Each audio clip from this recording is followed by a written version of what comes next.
This webinar has started. Oh, 11 participants.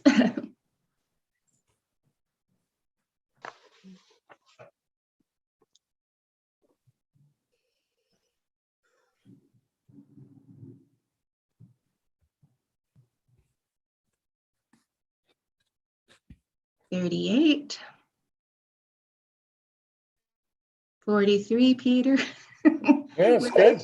We were taking bets. 63 is my number.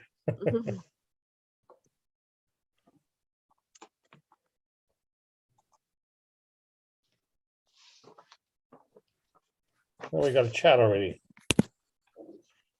Good.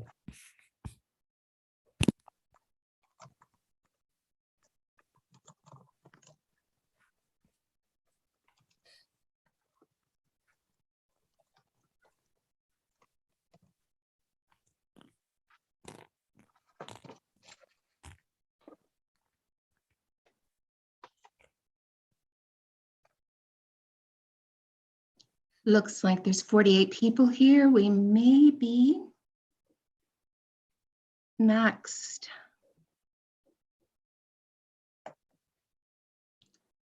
The door has stopped opening. Jill, I see Andre saying, oh, There's Excellent. great. Wonderful. Great. We have an awesome team here. Well, I think we'll get started. It's 3:03 here. And I'd like to say good afternoon to everyone who's joining us. And this is the Yorkville University panel discussion on climate change and energy management. And I'll be one of your facilitators today. My name is Jill Cummings. But first, we'd like to take a moment to reflect on our land acknowledgement. I'd like to respectfully acknowledge that Yorkville University and Toronto Film School campuses are situated in the traditional territories of diverse Indigenous nations. And we reaffirm our responsibility to increase awareness and understanding of First Nations, Métis, and Inuit peoples and colonial legacy. We commit to strengthening our relationship with Indigenous peoples throughout Canada. And without further ado, I'd like to say today we're privileged to have with us our president of Yorkville University, Dr. Julia Christensen-Hughes, who will introduce this panel discussion. Dr. Hughes is a well-known academic leader who's committed to global sustainability and education about climate change and energy management. It's my great pleasure to introduce our president, Dr. Julia Christensen-Hughes, to introduce our panel and our discussion in which we hope all of you will participate. Thank you very much, Jill, and greetings to all of the panelists and for the attendees. Thank you so much for joining us today for this really important discussion. Some of you may know that as part of my own research and various academic leadership roles that I've held, I've been very engaged with a number of international organizations, such as the Globally Responsible Leadership Initiative, or under the auspices of the United Nations, the Global Compact, and the Organization of Business Schools, known as Committing to the Principles for Responsible Management Education. At the core of all of this work are concepts of ethical leadership, corporate social responsibility, the ideas business as a force for good. Currently, I serve on something known as the HESI Roundtable, and that's the United Nations Higher Education Sustainability Initiative. And some of the work we are doing there is challenging the metrics used in traditional university and business school rankings and ratings, and questioning to what extent those metrics are aligned with the United Nations 17 Sustainable Development Goals, or as it's known, its 2030 Agenda. For the students who have joined and maybe haven't spent that much time looking at the 17 SDGs, I'll put a link in the chat in a bit. But the SDGs provide a roadmap for all sectors of society for creating a more equitable and sustainable future. They deal with issues of inequality and poverty and climate and water and education. As one example on the education front, there is an amazing report written by CMEC, that's the Council of Ministers of Education Canada, and it lays out in really clear prose their commitment to ensuring inclusive and equitable quality education in Canada. That's SDG number 4. Many of the goals, as I suggested, have to do with climate change directly or indirectly.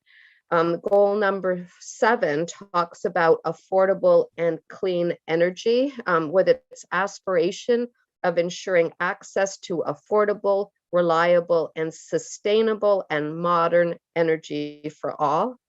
Goal number 11 talks about sustainable cities and communities with its objective of making cities and human settlements inclusive, safe, resilient, and sustainable. So given my personal work, my personal commitment to help advance the SDGs through education, I couldn't have been more delighted to learn that Yorkville University, under the leadership of Peter and Jill, who are on the panel today, was planning on hosting an event on climate change and energy management.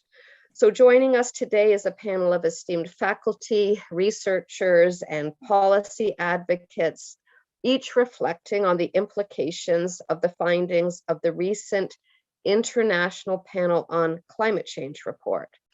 I also understand there will be provocative calls for action for all of us, for each of us in our own roles, is how we can contribute to a more sustainable future for our communities, for our children, our children's children, and theirs. So it is now my pleasure to introduce you to YU faculty member and climate change Peter Love, who I understand will be convening the panel. Great, thank you very much, Julia, and welcome students, staff, and others to join us on this discussion. This is going to be, please keep in mind, we really want to respond to your questions. We're going to have some opening comments, but more than anything else, we really would love to be here to hear from you and any questions or comments you might have. And as Julia says, we're going to end with a call for action, and from each of us, and from hopefully all of you as well.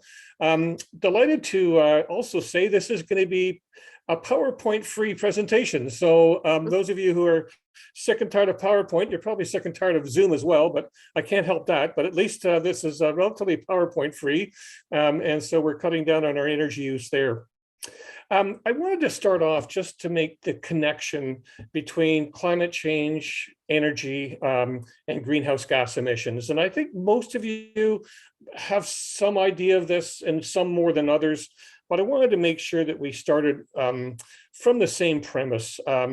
So as most of you know, I'm sure the Intergovernmental Panel on Climate Change issued their recent report in 2021. The summary for policymakers is quite readable, 40 pages, so it's not a huge book. There are 4,000 pages behind it, and that's a little bit more tougher going, but it is a relatively readable document. And one of the key pieces from this, their first recommendation, their first finding A1, and I'll just read it out verbatim. It is unequivocal that human influence has warmed the atmosphere, ocean, and land. Widespread and rapid changes in the atmosphere, ocean, xyrosphere, and biosphere have occurred.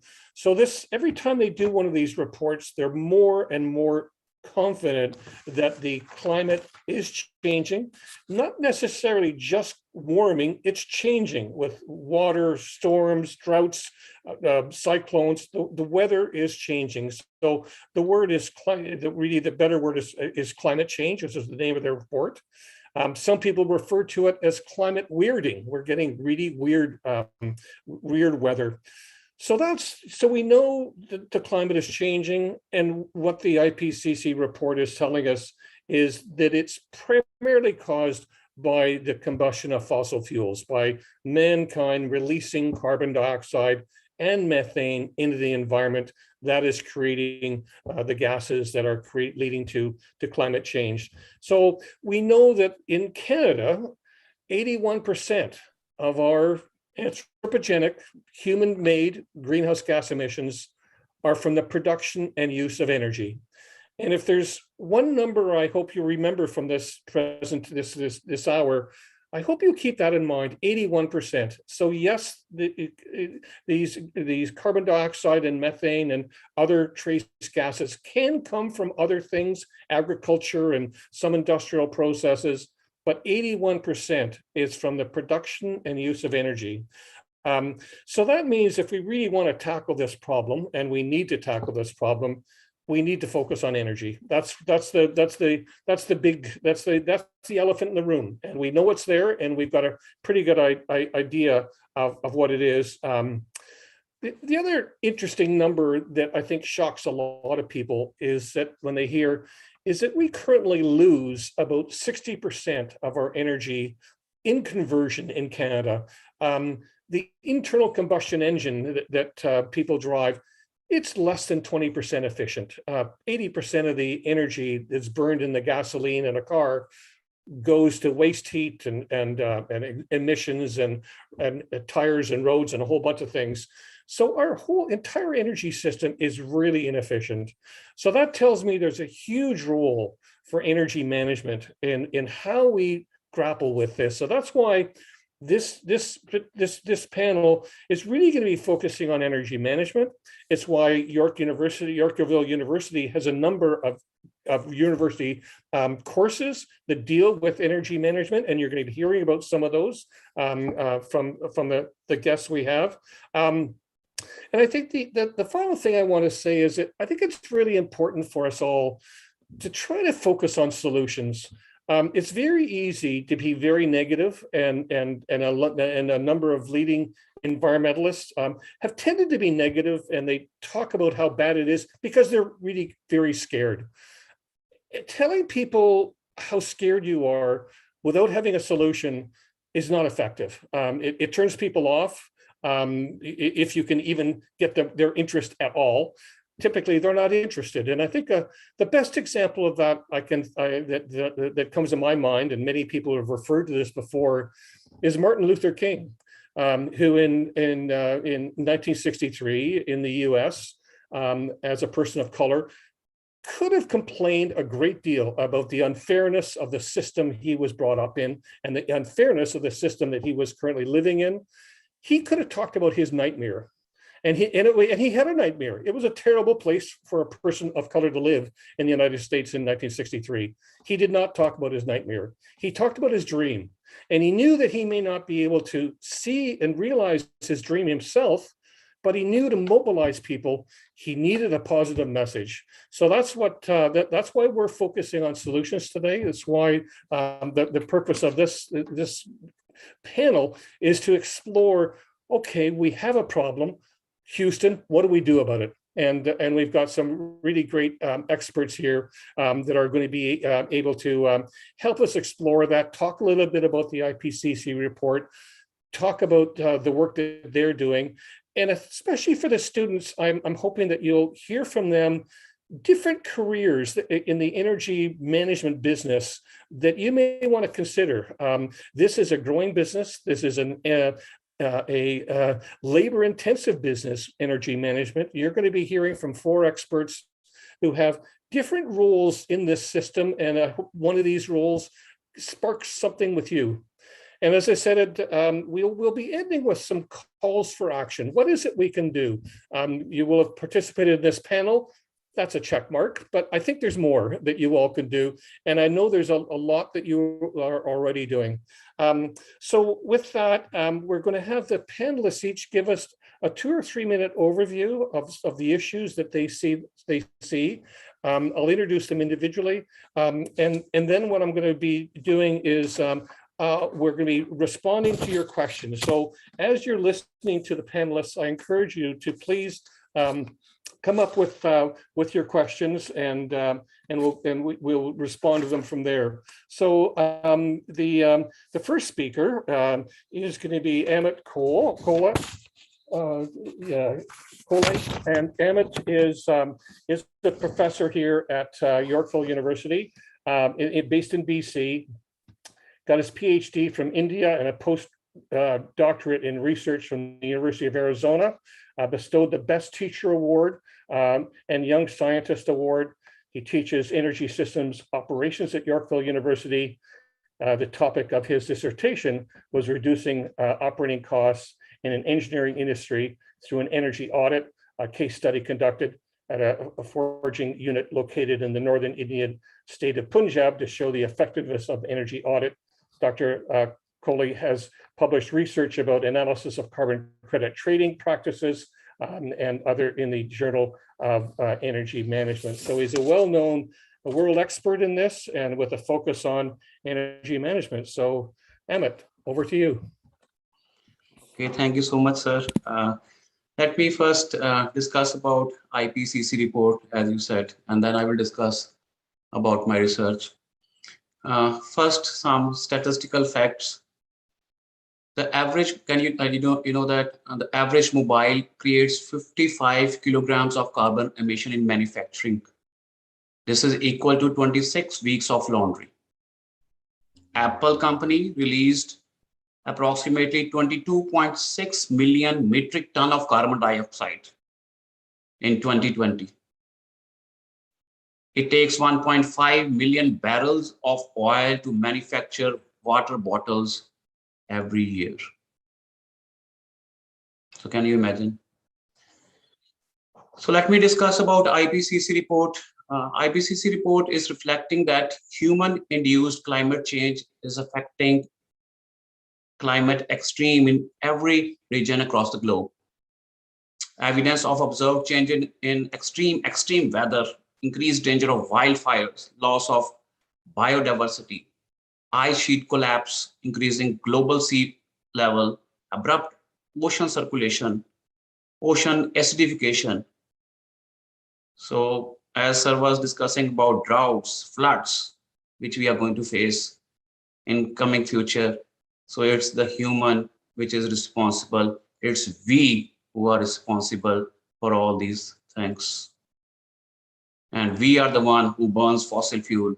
We are the one who produce livestock such as meat, wool, leather, or labor from domestic animals. We are responsible for clearing trees, increasing the amount of heat trapping gases in the atmosphere. It is we. Talking about my research, before that, I will quote one line given by former US president. He said, "We are the first generation to feel the effect of climate change and the last generation who can do something about it." We have to do something about it.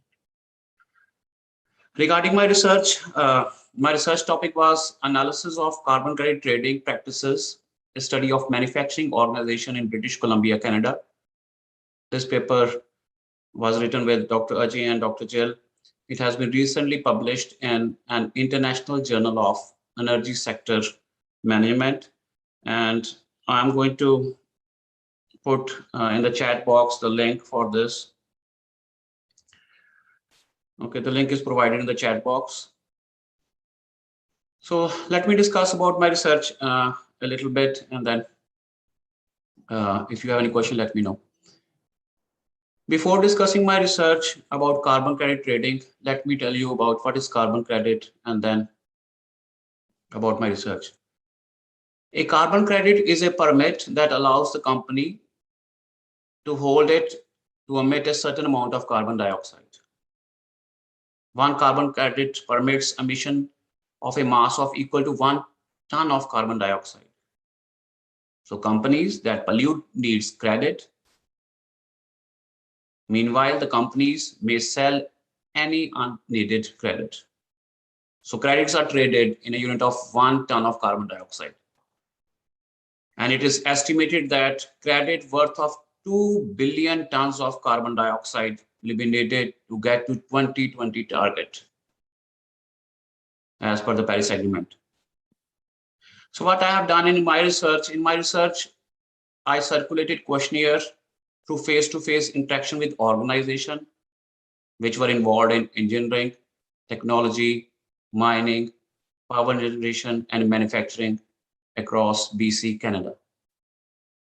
The major factors which we found that influence industries were avoiding carbon taxes, international expansions, venture capitals, competitive advantage, and clean technology. Emma, could you wrap up in a minute or two? Yeah. Yeah, sure. Yeah. So many organizations are interested in carbon credit, but they are not aware of carbon credit. So this is our duty as a researcher, our duty as a human being to make aware to all the industries about carbon credit, about the use of carbon credit. Thank you so much. Thank you. Thank you very much. And I'm sure there'll be some questions. And we're trying to, sorry to come in, we're trying to keep these initial comments as brief because we do want to get some questions in here. So the next panelist is Rita Onlemenen, and she teaches with me a course on energy policy at Yorkville. She's where she's professor. She achieved her first and second degrees in petroleum engineering and her PhD in energy management from the University of Abadan in Nigeria. Holds a Master's of Business Administration from the University of South Wales, UK. Chartered certified energy manager and a member of the Association of Energy Engineers in the US. Very active as well with the BC Sustainable Energy Association and the United Nations Volunteer Organization on energy-related issue. Rita's been an academic for over 7 years and has published various energy policy-related papers. Her research interests are energy management, energy economics, and climate and energy policy. So, Rita. Thank you, Peter. Thank you for that introduction. And it's nice to have our participants here. But I would like to start by asking us the question that has been on my mind, after reading the IPCC report. And the question is, what type of future do we want for our children and our grandchildren? While you're thinking of an answer to that question, let me put us through on what the climate system is and the possible causes of climate change to ascertain what the IPCC report has stated. Now, according to the IPCC, our climate system consists of the atmosphere, land surface, snow, ice, and other bodies of water and living things. Now, the climate system, evolves on its own by its internal dynamics and some external factors. These factors include solar variation, volcanic eruptions, and human-induced changes to the atmosphere's composition. The recent IPCC report has clearly shown that since about the 18th century, the changes in our climate system have been human-induced. The climate change is affecting every region in the world, like my colleague said, every region in the world in different ways. And so that means there is no hiding place. We have to do something about this issue. There's no hiding place for anyone because we are likely going to experience severe extreme weather leading to sea level rise, flooding, droughts.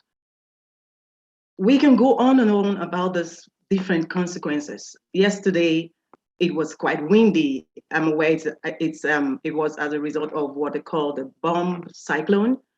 These are some of the consequences. Imagine this is what we have to face on a daily basis or weekly basis or monthly basis in our daily lives. Flights were canceled yesterday, ferries, could not, things came to a halt because of that incident. So the climate change is modifying our water cycle, and this will also significantly impact the ecosystem, significantly impact our access to food. One interesting fact pointed out in the report is that the type of future we get depends on the choices we make today. Choices that I will talk about as progresses, but we need to ask ourselves, what choice are we going to make? Because that will go a long way on the type of future that we will have and the type of future that our kids and grandkids will have as well. Thank you very much, Rita. Great comments and great call and great perspective from a mother. So I appreciate that very much.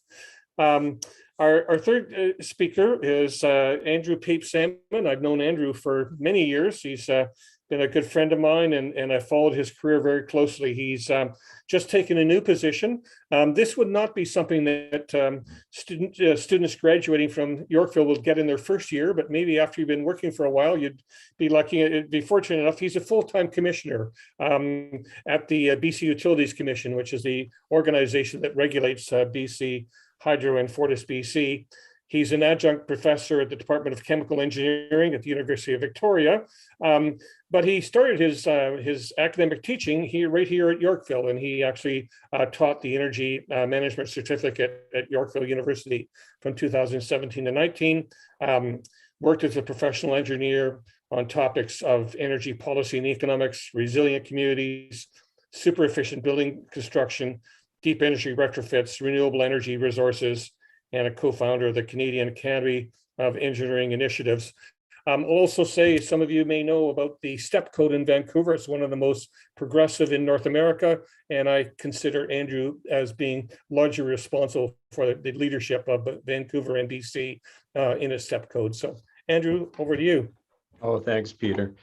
Yeah, welcome everybody. And I'm joining you from Victoria, the traditional territory of the Lekwungen-speaking Indigenous peoples, on whose traditional territory the UVic operates. I'm going to talk about buildings. Buildings is a place, virtually every Canadian lives in a building, works in a building, and buildings interact with this issue probably most prominently of all the sectors of the economy.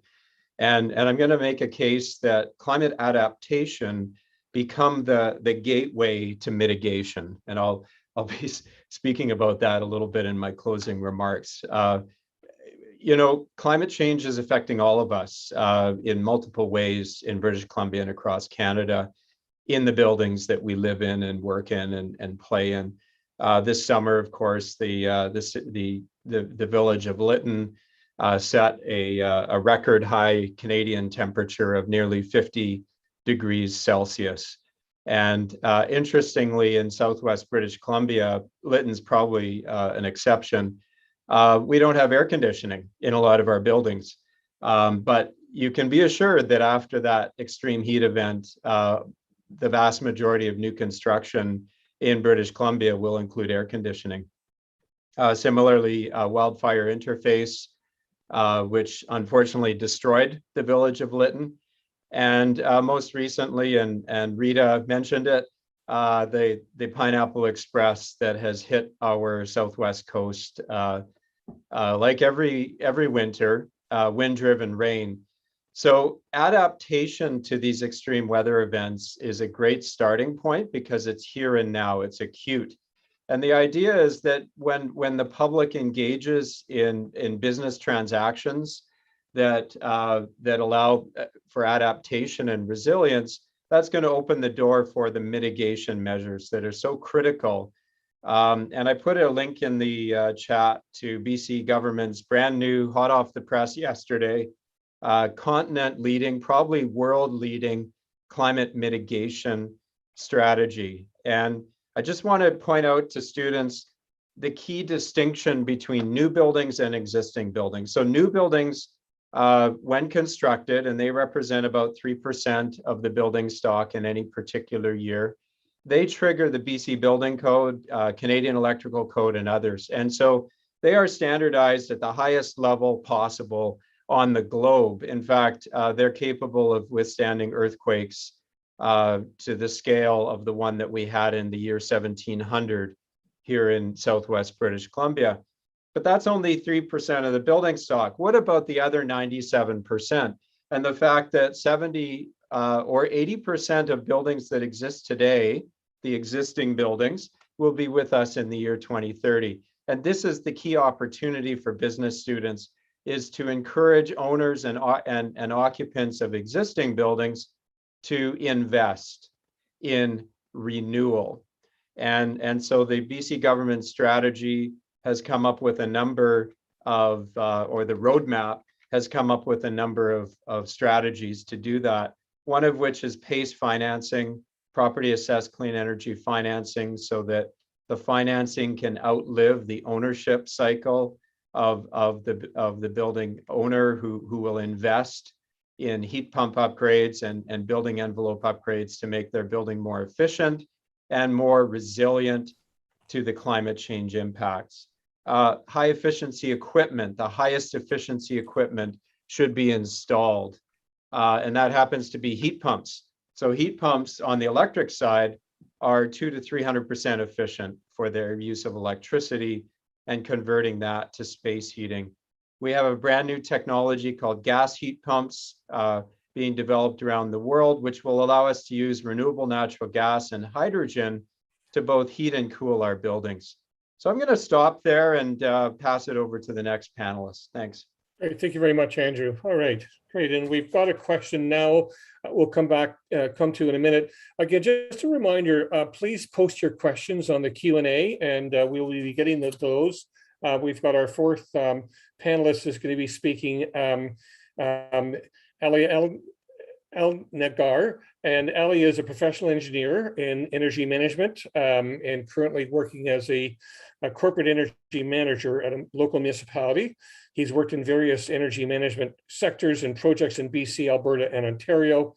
He has a background in electrical engineering. He holds a master's in clean energy engineering from the University of British Columbia. He is a certified energy manager and project management professional. Is passionate about learning, teaching, and sharing his experience.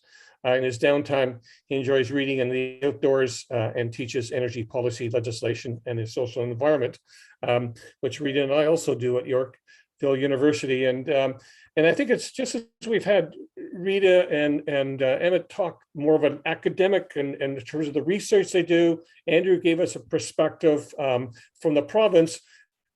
Ali's right at the city, and it's where a lot of things really happen, and there's some great leadership being taken by cities. So Ali, over to you.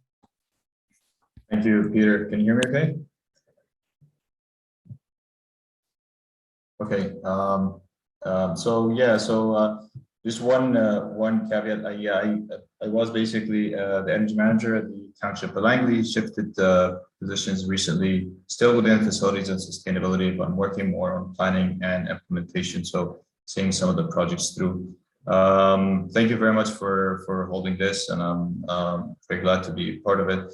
A few points about the report. I have, Peter, you mentioned something very important, which I think is, we'll be talking about, when we talk about climate change, it's easy to get negative very quickly.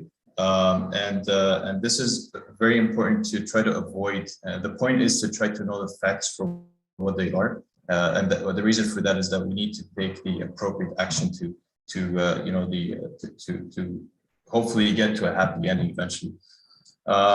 One of the main things that have to be noted is obviously the urgency related to this whole thing, right? The urgency of action. In 2019, it was a year when a lot of municipalities declared climate emergency. And from then on, there's a lot of work on trying to develop these action plans. Just one thing about basically how exponentially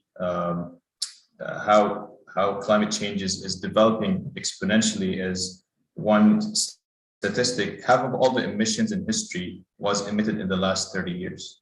So just, I know we're throwing a lot of numbers these years, but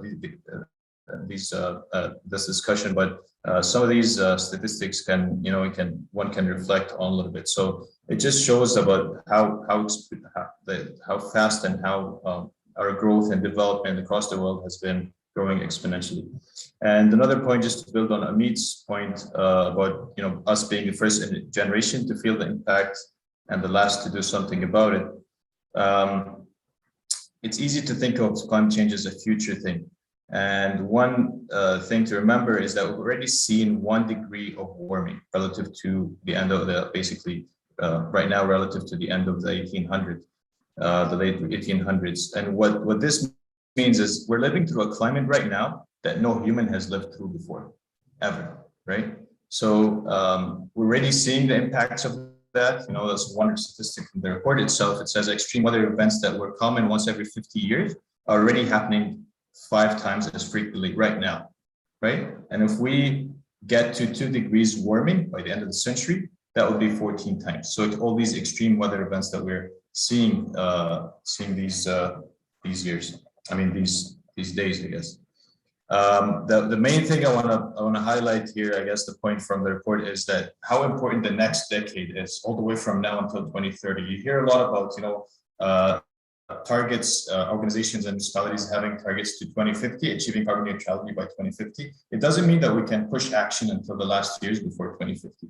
The next 10 years until 2030 will dictate how this whole thing develops, because there's there's something called cascading. There's something that whatever we do now will feel the impacts of for decades to come. So this is why urgency of this matter is very important. So from a municipal perspective, and I won't try not to take too long, we have emissions from transportation, from buildings, definitely as the main sources. But and what I've seen, the last point I'll make is over the last couple of years, there's been a shift from having or implementing energy management plans or focusing on reducing energy to focusing on emissions. So instead of having a strategic energy management plan that we're implementing across a corporate level, now we have a climate action strategy that touches both on the corporate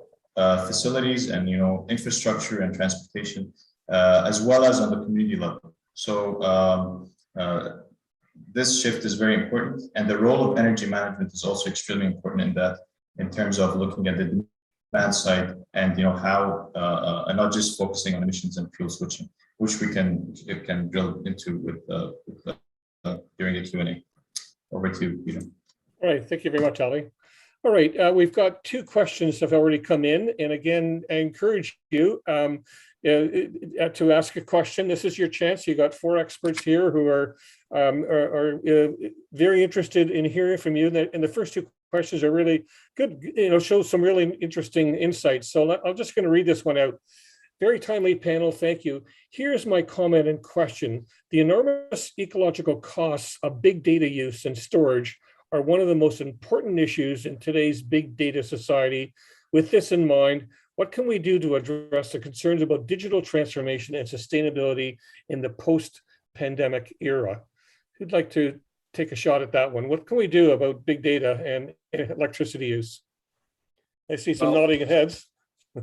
I'll just do a really quick one, given that I put the Clean BC plan up. But BC has committed to 100% emissions-free electricity, and we've traditionally been about 95% emissions-free with a few natural gas plants. So the answer to your question, Sagdas, is move the data centers to British Columbia. And in fact, so we're competing with low-cost electricity in places in the Midwest, like Wyoming, places like that where it is coal-fired. Keep in mind that the information technology associated with big data is a tool for decarbonization. So we need the IT The key is obviously for those companies to set their own corporate emissions targets, and essentially put a shadow price of carbon within their investment decisions. You know, and in British Columbia, as of yesterday, in Canada, as of the Supreme Court case from 6 months ago, we have a price of carbon of $170 per metric ton. So in 2030, so when those decisions get made as to where you locate, put that shadow price of carbon into the calculations today, because those will be the future conditions. And that will give jurisdictions like British Columbia, Manitoba, Quebec, Newfoundland, and Labrador the competitive advantage to host these data centers. Thanks. Great answer. Are you sure you're I with can the add to- BC Utility Commission and not with the Tourism BC or Business BC? Anyway, very good answer. Thank you, Andrew. Very wise. Anybody else want to add to that? Yeah, just a quick point on that. You know, one thing we're talking about energy management and decarbonization. We're always trying to look at a holistic approach and, you know, have systems work together. With data centers, you get a lot of heat coming out of these data centers. So, you know, one of the recommended approaches when you're trying to decarbonize buildings, I guess, is always to try to see where do I have heat sources that I can reuse and recover and reuse somewhere else in the building. So another point during the design, I guess, of this, other than moving to BC, is to maybe have a plan or have a design that makes sure that this heat that comes out of these, you know, humongous, I guess, data centers is reused in the building and offsets some of the gas use that would otherwise be needed for heating. It could be used heating in another adjacent building. Okay, we got 5 other questions, so let's move on to the next one. So the next one, this is I don't know whether Julia is still on the line or not, but she'll like this one. To increase awareness regarding climate change, would it be possible to design our course assignments for any course to incorporate clean energy and climate change concepts? My understanding that this can be done even in math courses. Raj, thank you very much. Julie, do you want to comment on that? No, I think that's an excellent question. So thank you for asking. And I just have to say, I've been enjoying listening to the panel, but here's a question for me. Okay, so I'm a big fan of educational institutions aligning what I call signature learning outcomes with the Sustainable Development Goals and understanding them broadly, right? So it can be questions or exploration of how do we create a more, you know, a more inclusive society. It can look at poverty. It can look at how do we foster entrepreneurial skills amongst people from economically disadvantaged groups, as well as dealing with climate change and sustainable energy management. So I look at the SDGs broadly and say, you know, what can we do to educate all of our students with respect to the SDGs? And more importantly, like not just the content and the awareness, but developing the skills to be effective advocates and change makers in society. Because I go back to Rita's point, right? And I share that view and that concern, like what is the future that we want for our children and children's children? And it's going to take all of us learning new skills, taking on new values, right, of collaboration and sustainability. So I'm a big fan of that and looking at how we can embed, whether it's different kinds of assignments. I love the idea of, like, in a math course, you know, bringing in some calculations where people are looking at an energy management issue, for example, but across all of our programs and all of our courses, there's so much opportunity here, including within Toronto Film School, which is part of Yorkville University, where our students are creating really powerful mini documentaries and films on a number of issues of real social relevance. So I'm proud that our institution is aligned and is looking for ways to increase our impact further. Well, Raj, I particularly like your question. As Julie knows, when she was first appointed our new president, I sent her an email of congratulations, and I decided to go further. And I said, I'm sure you're getting a lot of advice from a lot of different people, but I thought to her, this would be a good idea to have every student in some way have some knowledge about climate change, the sustainability issues. And she got back to me in record time and said, absolutely. So great question. And I think you're going to be seeing something. And I think this is an opportunity for Yorkville to be a real leader in Canada in terms of its offerings. So great. Got a few more questions here. That's great. So Rima, is it feasible for all homes and companies or dwellings that require electricity to rely on solar energy? Interesting. So what Can do I take that? Yep. Let me just take it.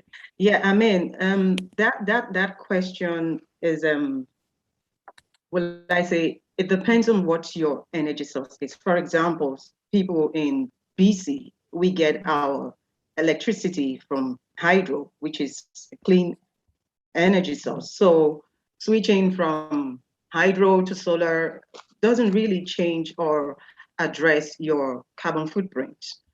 Okay, but if we are in if our energy source is from fossil fuels, yes, it's a good idea to adopt the solar energy. But again, as we know, these renewable energy sources like solar and wind, they have intermittent nature, and I think that has also been a drawback for these energy sources, and that's why it seems like fossil fuels keep having that urge over these energy sources. So, but again, it is time to address or review our energy system being driven by fossil fuel. So if the use of solar energy can reduce our carbon footprint, yes, that is quite good. I mean, in homes, that is quite good. But if you are in a region like BC that already produces energy from a clean energy source, it might not really address much. Okay. Great. Andrew, you want to add to that? Yeah, I totally agree with Rita. And I'm going to just add that the business opportunity for solar, and this is an important technical term, is in those jurisdictions where solar generation is available with the peak load events of the customer base. And so essentially where air conditioning defines the peak load of an electric utility, which is the case in California, Arizona, Nevada, New Mexico, solar is extremely valuable because it's maximizing its output and generation at the time of the coincident peak. And because solar is so distributed, you know, the air conditioner at the house next door, if you're sharing your electricity from solar, will benefit from the generation of solar at your house. So I think solar has its place in British Columbia.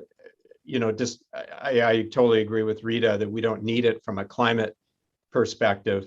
However, from a peak load management perspective in the Okanagan, we also have you know, a second peak. It's not the highest peak demand of the year. It's still winter time when people are space heating. But that's really where the rationale for solar comes in, is to supply air conditioning. Thank you. And Ali, you have a comment? Yeah, just a quick note. You know, historically, when you had an energy, I think we covered this in our energy features and transitions course, but when you had a new energy source, you know, transitioning from biomass to coal, then to oil, and then to natural gas, it was always a new source of energy that was, you know, more available, more cost effective to extract, and more efficient, etc.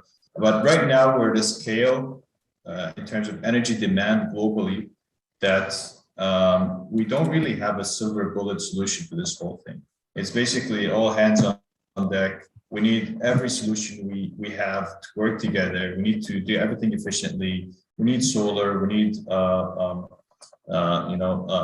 all the low carbon technologies for all our sectors, right? So that's why it's a big challenging thing that we have to address. And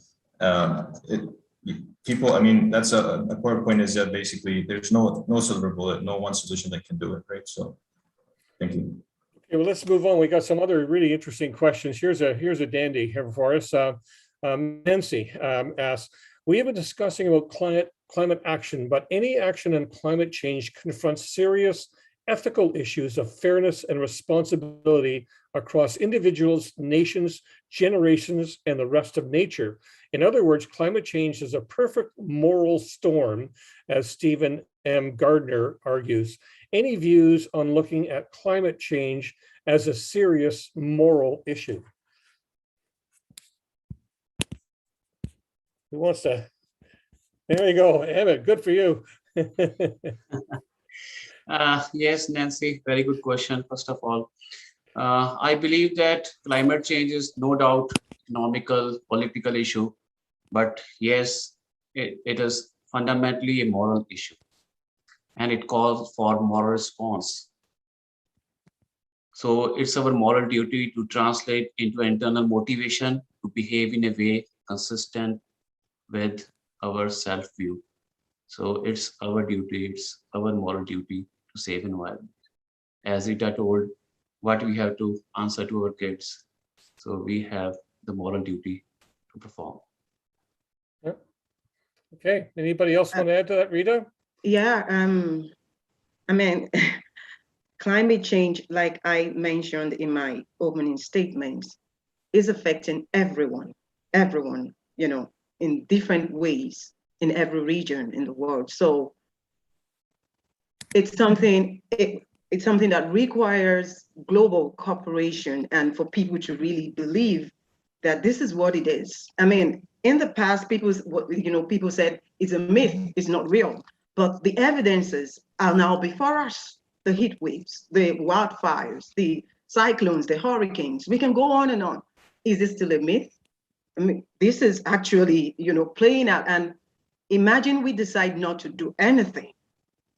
Like I asked, what question do we want for our children and grandchildren if we decide to do nothing? And especially with the scenarios, pointed out by the in the IPCC report, if we decide not to do anything, that means we are headed for an apocalyptic future. It's really going to be bad. So it requires global cooperation. We need to come together and decide to take action to address climate change. Because truthfully, like I said to someone, I said, the environment has been good to us. Our raw materials, everything that we have is from the environment. It will be unfair not to be fair to this environment. We need to be stewards to our environment, and we need to understand that we need to take action now to avert, a very catastrophic future. Okay, we got a few more questions here. So let me just continue on. I want to add one line to Okay. Peter's comment, if you allow me, Peter. Sure. Can I add one line? Yeah.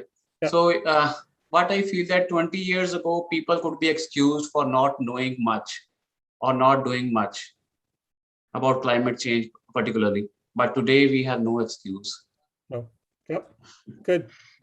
Okay, Linda asked, as we all know, this is a global problem that needs cooperation at a global level. I saw a news report yesterday explaining that India relies heavily on coal for energy and their economy, and won't be ready to transition to clean energy for around 9 years. How can huge scale problems like this be addressed? So what do we do with India? So anyone want to give a thought on that one? Can I say something? Yeah. There was an article on CBC talking about the term climate debt. Climate debt is what basically like a commitment from developed countries to pay or help developing countries develop more, with climate change in mind, more environmentally and all that. So, and that piece specifically was about, there was a commitment that was made for $100 billion that wasn't met. And Canada and I can't remember another country put that forward. So the idea is for this to be a global issue for developed countries that,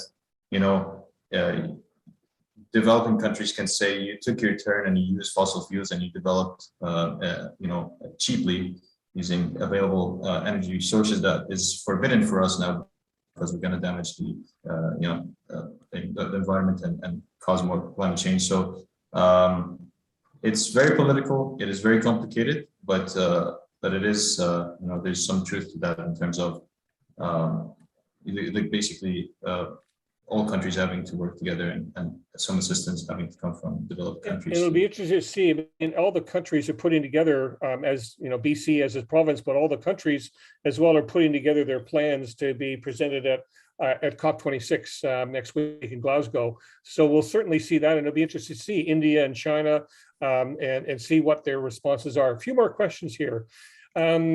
This might be another one, I guess, for those of you teaching at Yorkville. Is it possible to cover the topic of climate risk management in business courses? That would be very helpful to the industry of financial services sector. Well, that's a really interesting. I don't know the other York. Do any of the courses cover that? Climate risk management? I think so, but that should be for core energy management students. Yeah, So. So what I will suggest is that I think students should be able to take these courses, especially maybe introduction to energy management or energy policy. Students should be able to take these courses to give them an insight on energy management and ways that we can address climate change. Yep. I think that would be. Yep. And what I'd say as well is that you may be able to speak to your professor. You may be able to do that as a project, as a paper within an existing course. But we might look at that as a new course. So it's an interesting idea. Another question here. This is a bit of a long one, but it's got an interesting preamble. World War II lasted 5 years and had many further years of impact, changing lives around the world, with many people acting for the common good. COVID-19 has only impacted us for 2 years, and many societies want desperately to get back to normal without necessarily thinking of a common good. Have you seen any major research that integrates the psychology of climate change management as part of the solutions you're mentioning for resolving environmental challenges? It seems this would be an integral to long-term strategies resolving the existential barriers to long-term sustained action. This is from Paul Graham. Any thoughts from anybody on that? Because I might just start on that. And this is an area of particular interest to me personally. I'm not an engineer, but my background was in math, physics, and chemistry, and did an MBA. And just because of the course selection I had, I never took psychology. And yet, over the last few years, I've begun to realize how important in psychology, and there's a whole branch of psychology called environmental psychology, is in terms of messaging on climate and on energy.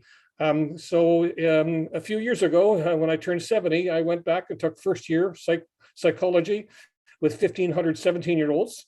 Last year, I took a second year psychology course with 200 18-year-olds. And this January, I'm taking a fourth year environmental psychology course, hopefully with a smaller number and hopefully in person. So I think it's a fascinating area. And Paul, if you wanted to reach me, there's some really interesting work done. There's a professor at University of Victoria that's a real leader in this field. There's some really interesting textbooks that's been done. So I look my name up, and I'd love to talk to you about that, because it's a really fascinating area and one that I'm personally very interested in. Anybody else want to add to that one on psychology of climate change? Well, I'll just make the link between behaviors, attitudes, and policy. So I'm coming to you from Ontario, and this has been experienced across the country, but I remember when people thought seat belts were a bad idea, right? And they had no intention of buckling up. And there were all kinds of campaigns to encourage people to buckle up, but it wasn't until policy changed, it wasn't till the law changed, right, that people got in the habit of it. And now probably you could remove the law and people would still be buckling up because we got that behavioral change. So it's interesting, like, where does habit come from? And I think, there's different levers to help develop healthy habits, right? And so we have to find different routes in. And, it's interesting if we were doing the same thing now with the vaccine mandates and, putting pressure on people to do the right thing. So I don't know. I think that there can be an interesting study in all kinds of things. And I'm sure this great work has been done that we could really draw some powerful lessons in support of the kinds of energy management and climate change strategies that you're advocating. But yeah, it's behavioral change, right? And that's what Al Gore knew, and that's what he was advocating for. Right. A few more questions, and then you can begin to think about this, because we're going to take a 10 minutes we're going to talk. The panelists are going to talk about a call to action, and then I'm going to ask each of you in the audience to write down on the screen your call for action. So get ready for that, and then we're going to put it together as a big word wall. But before, we've got a few more questions. This is a really interesting career question. Do you feel having a career in developing and selling energy is a conflict of interest when it comes to the issue of fixing climate change? Does this make you more biased to explore solutions that would affect the common masses more than your personal stability and standing? So does a job in the traditional energy industry, is that a conflict of interest when you're trying to fix climate change? That's a dandy one. Let me say something there. Yeah, you're in the industry, so that's a good one for you, Rita. The truth is, from the dawn fire to date, there's been transitions in our energy system. We've moved from coal to oil to natural gas to now we're talking about renewables. And there are factors that have always influenced this transitions, either economic growth, population growth. Now, the factor influencing this transition that we are going through, or it is that it's related to the environment, and it is an important factor. While, it seems like, yes, it's going to impact people's jobs, it's going to impact certain industries, we need to, for once, take a step back and rethink. We need to put our environment ahead of us, because the truth is, if the environment is not, okay, let me put it this way, our livelihood and our well-being depends on the well-being of the environment and the productivity of the environment. So if we keep putting ourselves first and putting our economic growth or businesses first ahead of environment, when the consequences begin to play out, there will be nowhere to do these businesses or this energy businesses that we are having. So we need to now, especially those in the oil and gas industry, we need to start, thinking of diversifying our portfolios, rethinking our strategies that will incorporate the environment. And that is when, the issue of triple bottom line comes in. We are not looking at just the profit. We are also looking at the society, looking at the environment. So it is important that when we are looking at the issue of climate change, we should not be biased about it. We should address it for what it is. All right, we've got a few more questions, but I do want to move on to the next phase, because I do want to really, I don't want this just to be an academic discussion about policies and programs. I want to have a bit of I want to end this, and the panelists agreed that it's something we wanted to do, was to end with a call to action. So I'm going to call upon the panelists in the reverse order in which they first spoke to give us their short 1-minute call to action. Ali, go for it. What's your call to action? Oh, you're muted.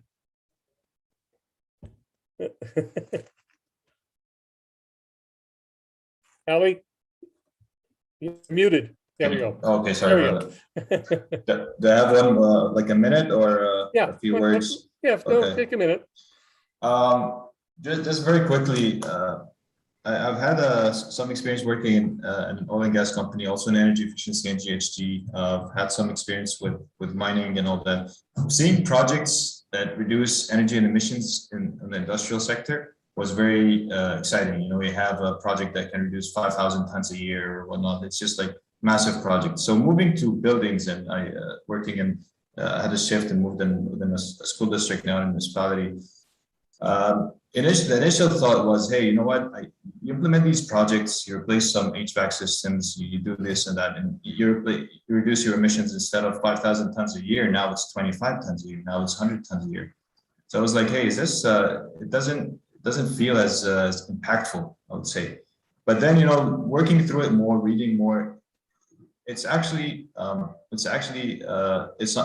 like I initially thought. You know, the role of buildings, you know, Andrew touched on buildings a lot, but 40% of global emissions come from buildings, right? If you look at I think also you have 30% come from transportation. The idea here is cities or municipalities, the contribution to emissions is over, again, another number, and sorry for throwing 20 numbers, over 70% of emissions come from cities, and that is from building, transportation, you know, all the commercial and industrial companies within, and agriculture and stuff like that. In a similar fashion, you might underestimate how much behavior changes. A simple behavior from yourself within your home or talking to a friend can say, hey, you know what? What's the impact of that? What's my apartment or house really matter in this whole global issue? And the idea that the fact is it matters a lot, and the simple behaviors can matter a lot. If you're not in a position that can reduce emissions within like thousands of tons a year, it doesn't mean that you shouldn't take action and that your actions don't matter. So my call to action would be, and I had it written down, is stay informed, stay positive, and take action. Don't belittle any action because we need everything. And I think that's a little bit over 4 words, but Well, yeah, Ali, we can take that's it great. forward. And I'll ask you to put those in our word wall when it comes up in a minute. Andrew. Sure. Well, first to acknowledge and building upon Rita's points and the issue of ethics and also from Amit, you know, we need an orderly transition. Okay, so being ethical would be to acknowledge that there is a transition and we're not going to get there overnight. And I think what we're seeing in the European Union and the UK this winter is an example of that. They're talking about a total breakdown of the energy system in those areas. And of course, there's brownouts in China as well, and they're going back to coal. So my call to action is, as a professional or as a practitioner within this field, whether it's you know, vehicles, transportation, buildings, industry, the call to action is threefold. It's to identify risk for your clients, your investors, your colleagues. It's to understand those risks. And finally, to make every effort possible to mitigate those risks. That's the call to action. And I'm just going to, you know, point out some of the stats in the chat. Oh, I've got to find another link. I'll put it in after, which is the risk of climate change impacts is very real. The Insurance Bureau of Canada every year publishes the statistics of insurance claims. And you'll see the chart. You know, the all-time high in Canada was the Fort McMurray wildfire year, and you know, 4-fold increase in insurance claims.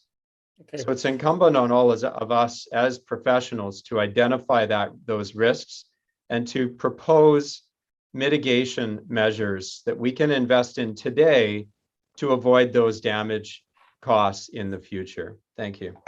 All right, Rita. Thank you. I would like to say that I know that change is difficult, but some changes are necessary. We should be stewards of the environment. And my call to action will be that we all have a role to play in addressing climate change. Some of us might say, oh, I'm just an individual, I'm not really impacting the environment. But if you take a look at your ecological footprint, and I will post that link in the chat, or Jill can help me do that, we'll see how we are contributing to the climate change, how we are negatively impacting our environment. And I'd also like to say that we need global cooperation.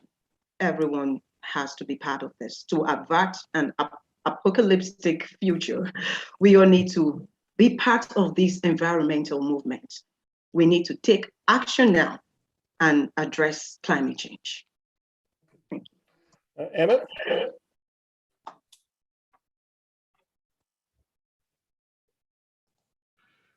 Okay, my point of view is that we should work on carbon capturing and storage. We should work on carbon capturing and utilization.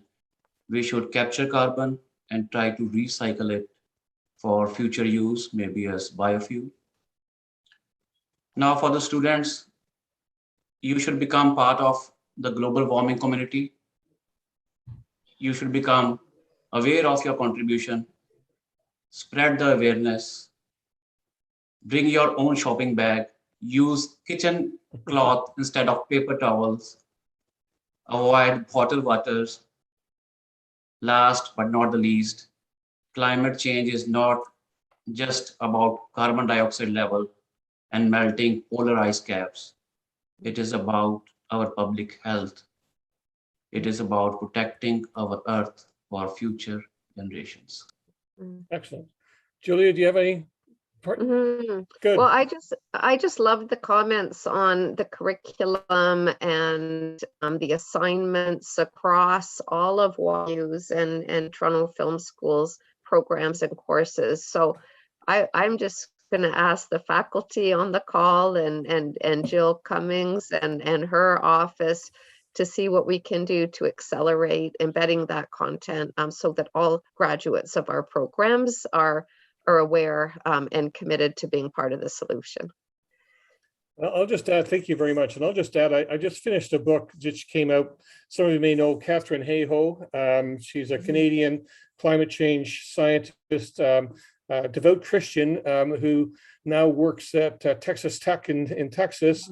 Real very strong advocate for climate change. The one thing she said above all else, and we've been doing it for the last 70 minutes, is to talk about climate change. Don't ignore it. Talk to people about it. Talk to friends, talk to family, talk to professors.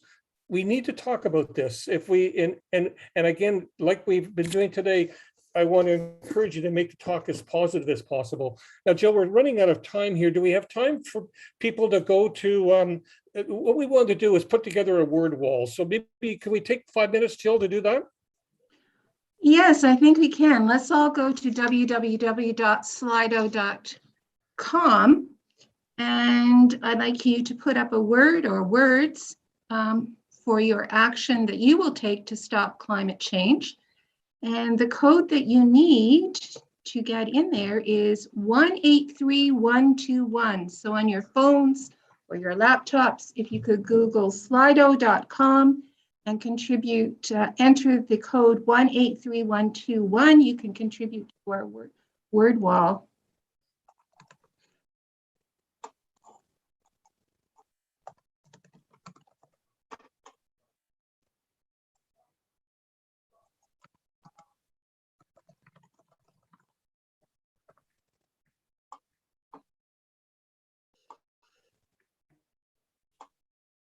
Responsible consumption, teaching multi-ethics, SDG content projects. And I said, I will walk, and I will also commit to having faculty involved in developing more sustainability and literacy related to climate change. Start with faculty and then students. Risk mitigation, stay informed and positive, Earth Homes, responsible consumption, teaching multi-ethics, talk. And we will try to send this out to you via the chat, and also we'll send out the recording. Great.